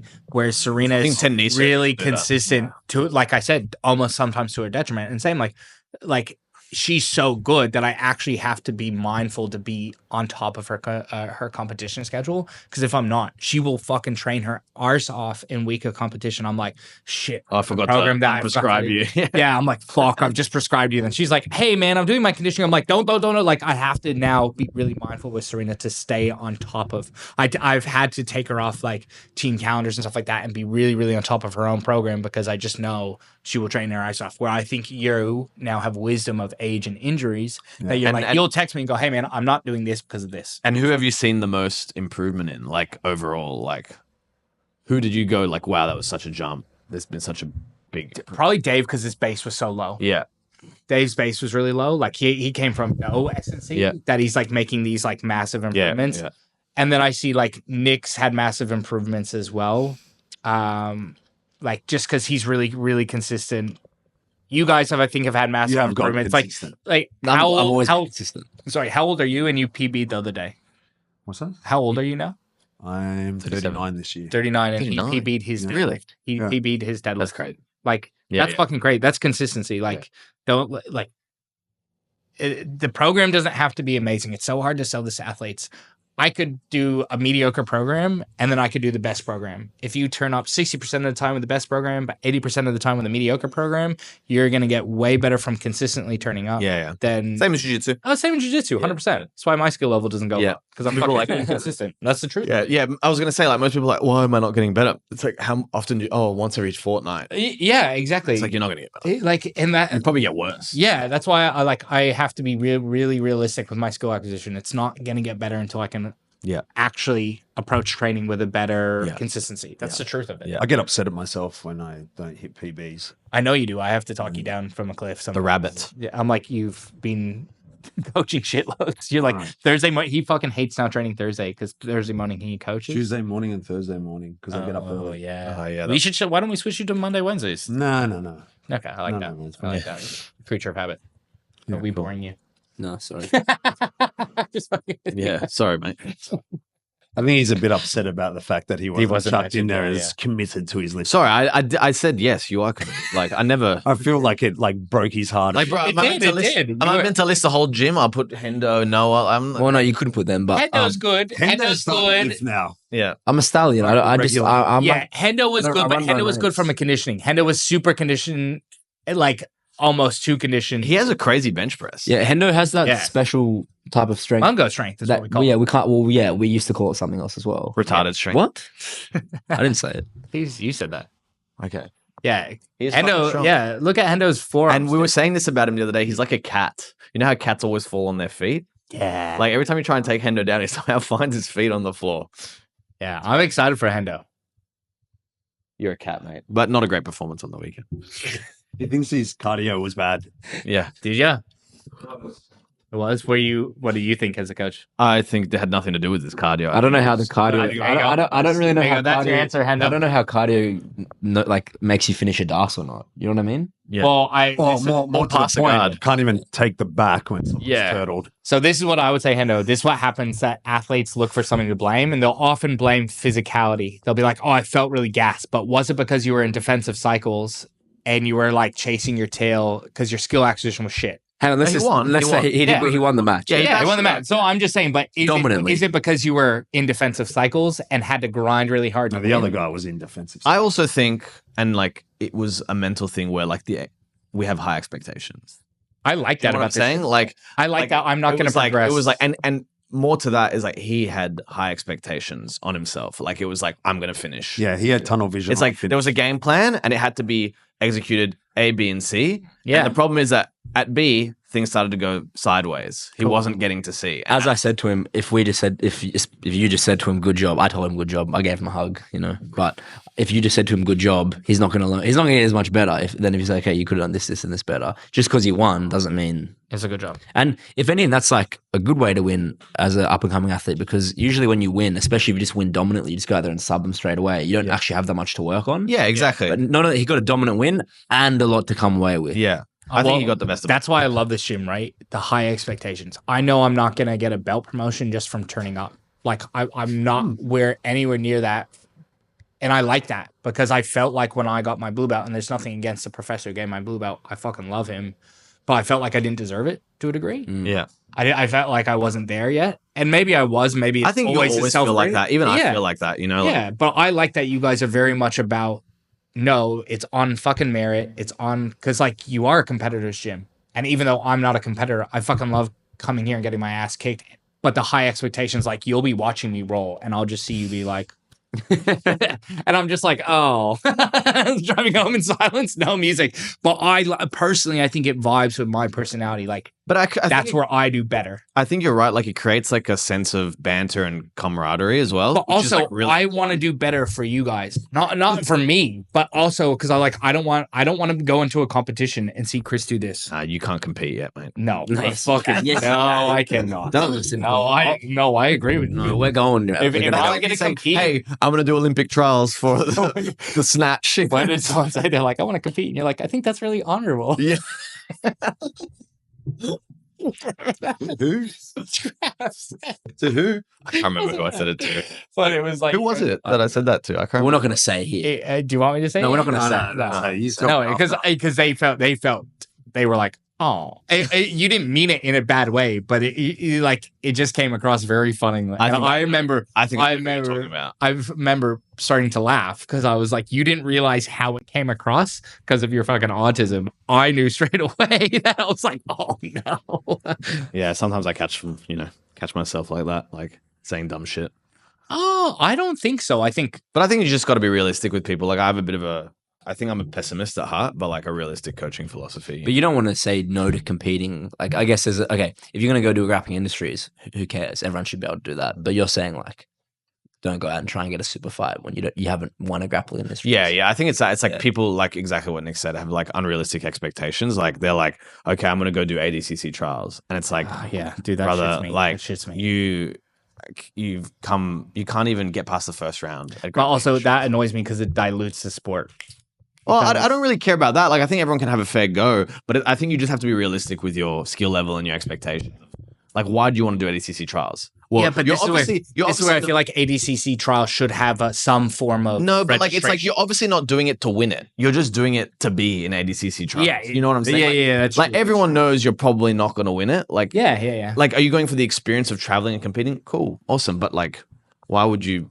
But you can do that with Cam Packs. Yeah, I don't know. Like, I just think it's a bit of a waste of time. Like, yeah. No, I don't disagree. I think do things that are going to make you better. Like going out and getting smoked by this fucking amazing black belt in 20 seconds is not going to make you better. Yeah, I think you got to build up. You know? Yeah. I think, which is why I say, which I think we had a really good weekend at Grapplemania because like a lot of the young guys competed, and it was really good that they were just able to get the nerves out on a like a low level super fight. You know what I mean? I think it's cool. Like it kind of recreates that subversion and environment. It was also the culmination of multiple other comps that they've done. Yeah. Issues they've had. We've come back to the gym, fixed them. Yeah. That night was so rewarding as a coach because all 4 matches.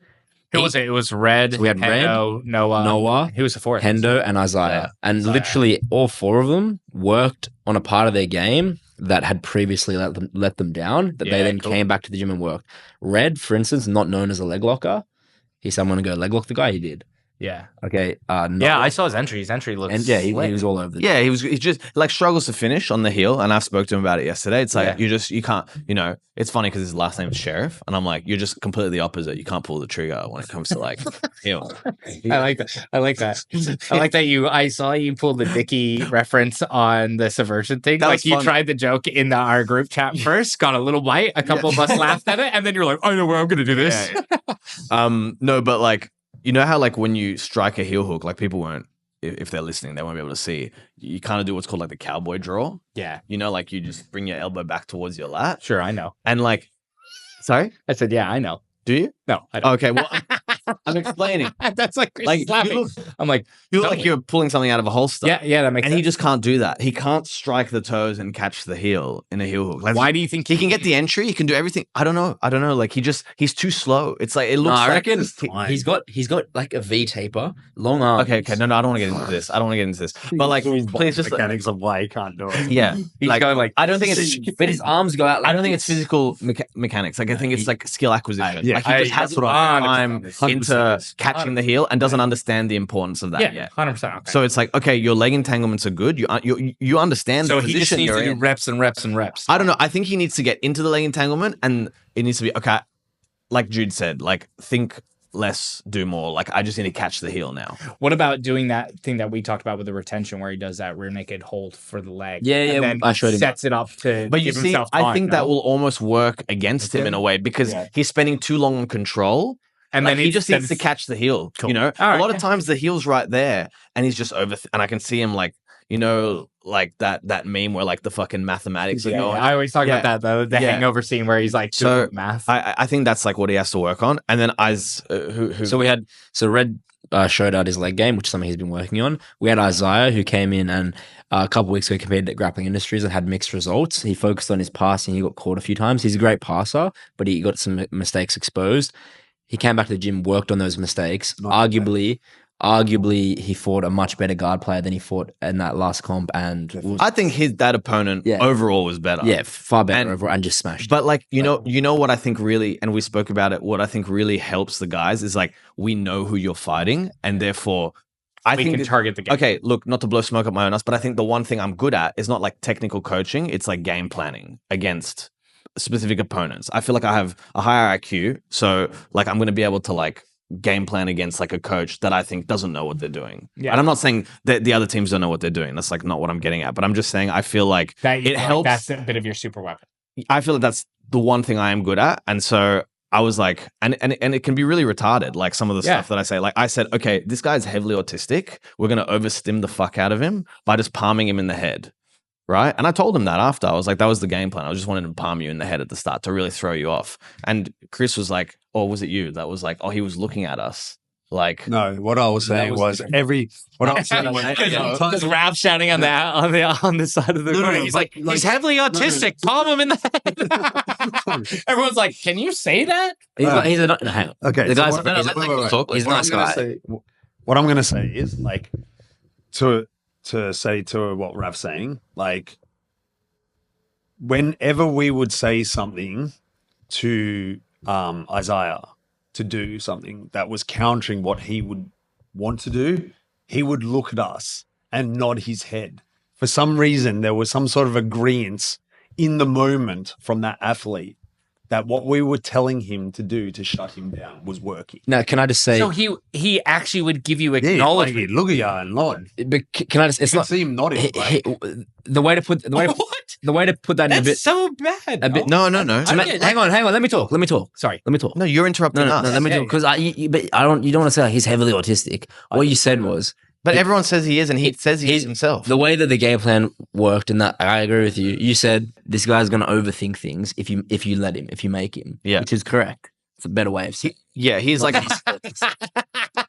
okay, whatever. He's very technical, But we has do a lot need of to knowledge. be very PC technical police. fighter. Yeah, has a lot of knowledge, and I'll give him the credit to that. Like, and I've had some of his teammates come and train with me and say he knows a lot, Yeah. and therefore Overthought it. it clicked with me. It's like this is going to be a bit of a Jason Rao guy. Like it's like he's going to overthink, and Isaiah is like in training when he performs best is when he just goes. Yeah. Like he's got the technique, he's got the ability with his passing. It's like now you just got to put the dog in, Yeah. and that was something Nick said at Grappling Industries he didn't have. He's like he didn't have that dog, that athleticism. And at that comp where Isaiah had mixed results, his opponent in that same comp, Jordan, smoked his own division. Like Jordan took out like a bigger weight division, 1 gold. yeah. So with the 2 weeks in between, Raf's game plan. Okay, the guy's very, very technical. Don't let him Control the fight. sit in a pace where he's flowing. Make Yeah. him overthink things. Get in and out. And Isaiah did a great job. The next match we had was Noah. No, wait. No, Chris was going to say. I was going to say, like, the biggest difference that I saw was with Isaiah was like from Grappling Industries, he was passing very high. And his low passing in half guard just shut him down completely. Yeah. That was the biggest difference that I saw between the two. Like there were mistakes, like from the half guard passing. Like he didn't complete the pass, which is No, but that's kind of what you want to come. But if you watch the 100%. match, like he dictated that match. Like he was all over the pace, hitting it. The only submission attempts that his opponent had were based off his initiations and him doing things. So it was like for me, it was a clear victory. I think. Sorry. Jordan is a great opponent, very technical guy. Isaiah did, I think, really well, and he smashed him in terms of controlling the pace, but not in terms of submission attempts or anything. Okay, Like that. right. Yeah. So it was a closer match. And how did Noah go? So Noah, another one. Noah got this match, I think, like 2 weeks notice, 1 week notice. We knew the guy was super aggressive. Noah and a lot of us had seen that guy at local comps throwing people around the mat. Was that the guy I saw that Noah got the single leg? Yeah. And he did the cartwheel out? Yeah, he backflipped out. So we knew he was athletic, and he's not just athletic, but he's like dangerous. You know, And yeah, he's got dog, and he'll throw you. and if you he'll let him suplex get the you. pace on you, like you're in trouble. You know. Well, Noah has that athleticism to handle that. Okay, And so Noah said to me in the car afterwards, he said, look, he'd played like D1 level soccer in the US, and he said, I've seen it my whole life. Like people just look at me and they think I'm just a Chinese kid they're going to run through, but they don't know that I got that dog in me myself. And I said, hell yeah, Noah. And that's exactly what happened. Yeah, from Noah. Noah stood his ground. He ended up dictating the pace. He controlled the exchanges on the feet, controlled everything. I think up until 4 minutes, it looked even. To tell you the truth, Yeah. But like, I think where Noah's really good, and I spoke about it with Dave to game plan for the match. I was like, you train with David all the time. Sorry, no, David, you train with Noah all the time. What's he good at? And he's like, he's really good at wrestling and front headlock. So it's like, okay, you're about to face a wrestler. What do wrestlers do? They shoot. It's like, get him in front headlock, snap him down and get him in front headlock. Because when you get someone in front headlock, you can hold them. And that's what happened. Like He took him down. And he took him down. And he passed. Yeah. Which, look, wasn't part of the game plan because I said don't shoot low singles because the guy's going to sprawl on you. But he decided to shoot a low single anyway and came away with it. Like, okay, He whatever. wrestled the wrestler. Yeah. And sometimes that gets in a wrestler's. Took him down on points. And did he pass? Yeah. Yeah, passed. North-south. Passed to north-south. Which, like, once you get a wrestler like that on their back, and I don't know what his guard is like because I haven't really seen much of it. Maybe it's really good and he was just tired. But once you get a wrestler on their back, usually that's where they're weaker, right, with their guard play. And so managed to put him on his back, pass his guard, and yeah. And then we had Hendo, and Hendo hasn't competed as much as the other 3 boys at all. It was his first. No, I think Hendo's done a lot of comp. He's done, but mainly at white belt. But he's got graded, and then this is his first super fight at blue belt. He did extremely well. He fought a guy who's had multiple super fights before, and he completely dominated the dude. So Because Hendo's got that dog. that's right. Yeah, he did dominate. Hendo asleep? He's just sad. No, He he's just listening. was really cut over it. No. Like he did really. I honestly looked over and thought Hendo was sleeping in his chair. Give us a sign of life. Yeah, he's smiling. He was asleep. He was hands down. He needs it. Questionable. Fair enough. Yeah, but anyway, yeah. So it was a good night. Like I think, like Yeah, overall, seems like a good night. it was good. And like now we got Street X next, and then Subversion's going to be a massive test for these two because like Nick could either extend his win streak, and like we're looking at potential title shots after that because it's like how can you deny someone? I'm really excited. How can you deny someone that's 5-1? We spoke about it the other day. Yeah.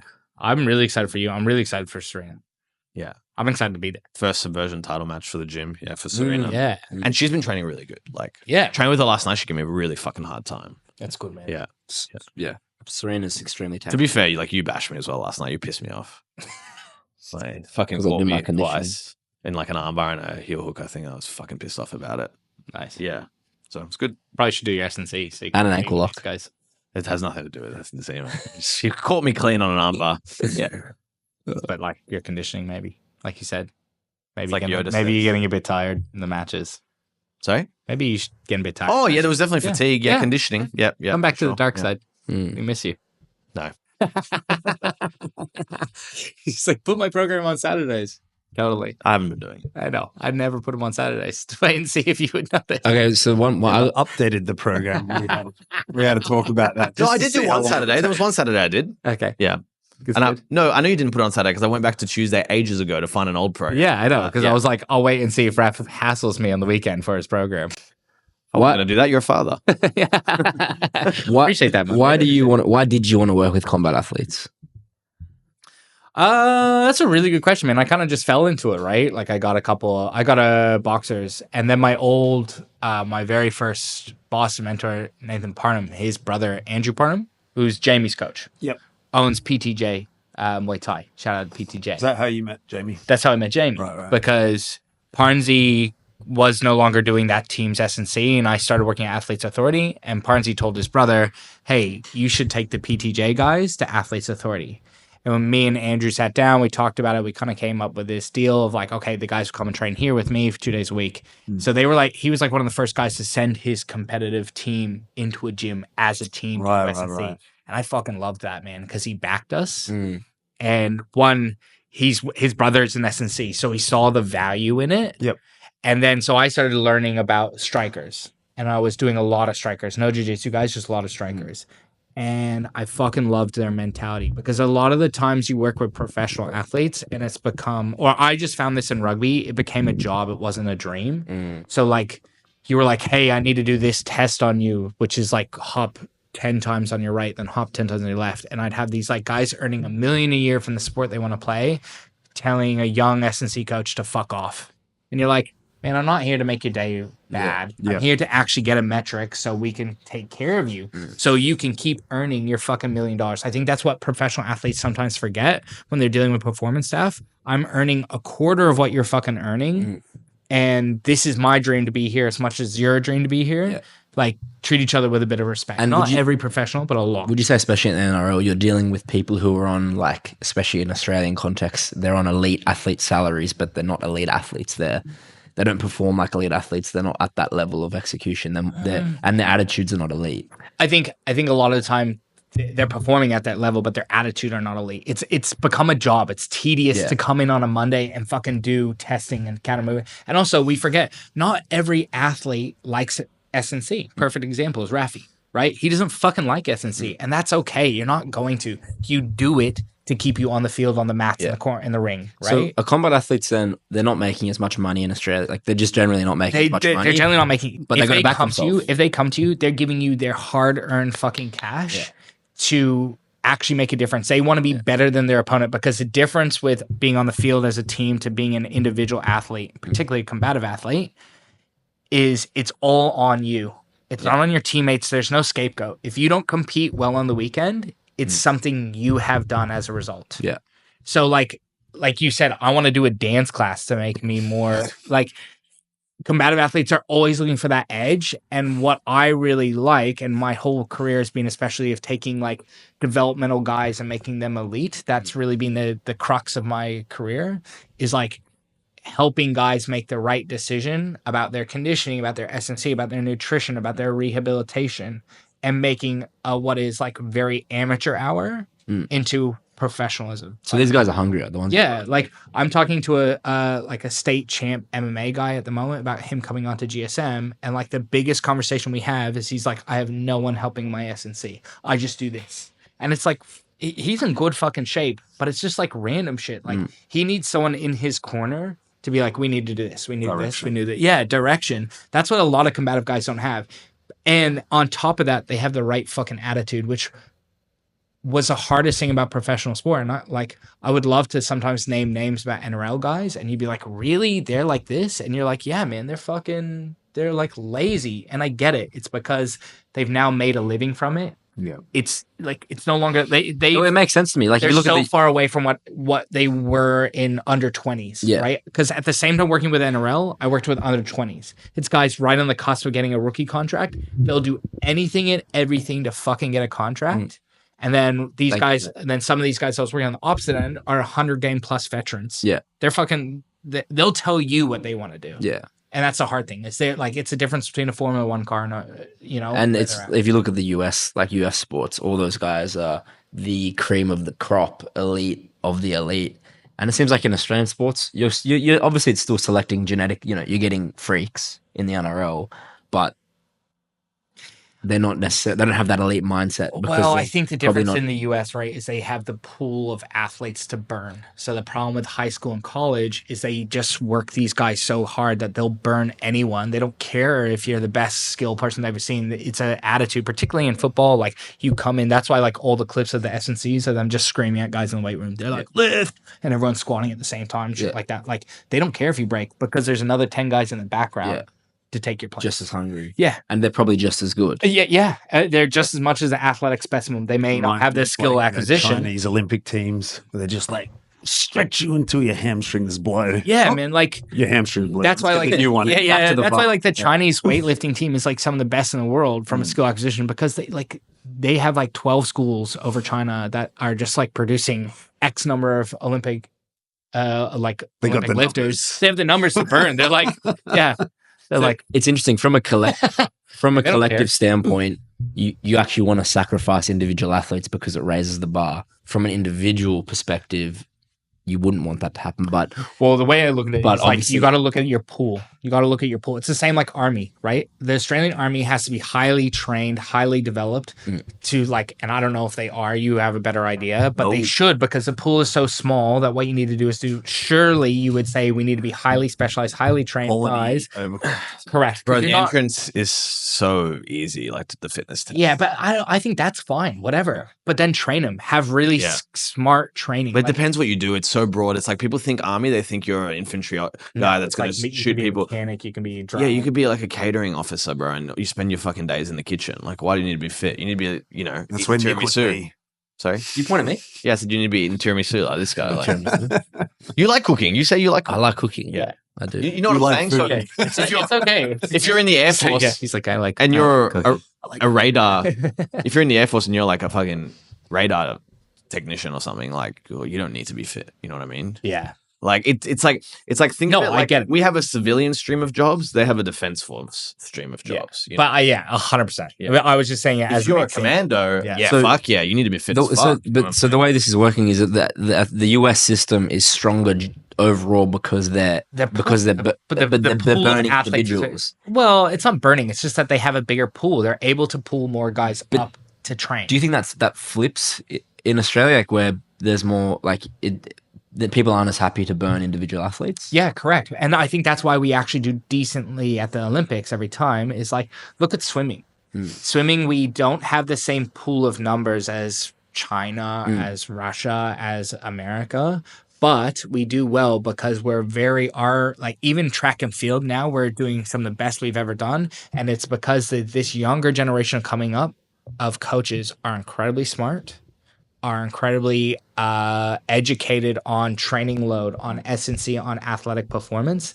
And like, regardless of your thoughts on institution-based S&C, like NSWIS and Australian Institute of Sport, they've been around for a long time operating on a high level of like making sure talent doesn't get burnt out. Now, in some sports like rowing, that's very hard because the volume of training is just so high. Yeah. But that's the way Rowing's we should crazy, be yeah. thinking about combative athletes. The pool is really small. So how do we make sure that our training is really smart to keep our talent in it? Right. So it's focused on that when talent is found, cultivating it. Really. And I think that's where I'm really good is working with my athletes and like something that Dave talked about. He's like, hey, I like talking with Elliot because I go, I need X, Y, and Z. I'm really good at, I think, doing that. Satisfying.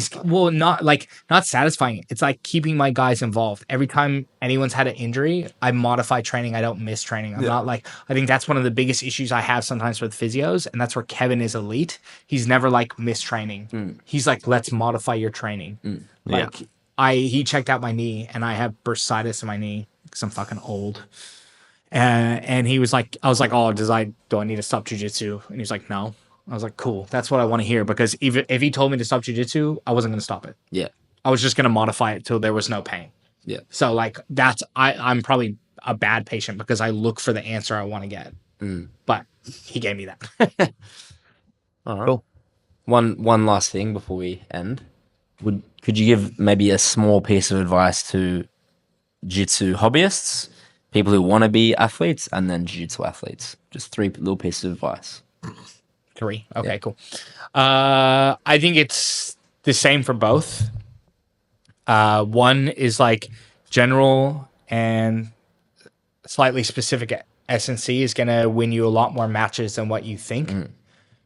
2, conditioning does matter. Your training volume won't dictate how fit you are in competitions. That has to be very specific conditioning, and finding out how to put that in your program is a challenge, but it is worth investigating. Something that we are still working on between athlete and coach, right? Of where it works best with your training load. It's something that you can't just like throw it in willy-nilly. You have to work with your coach and your athlete about where you put it.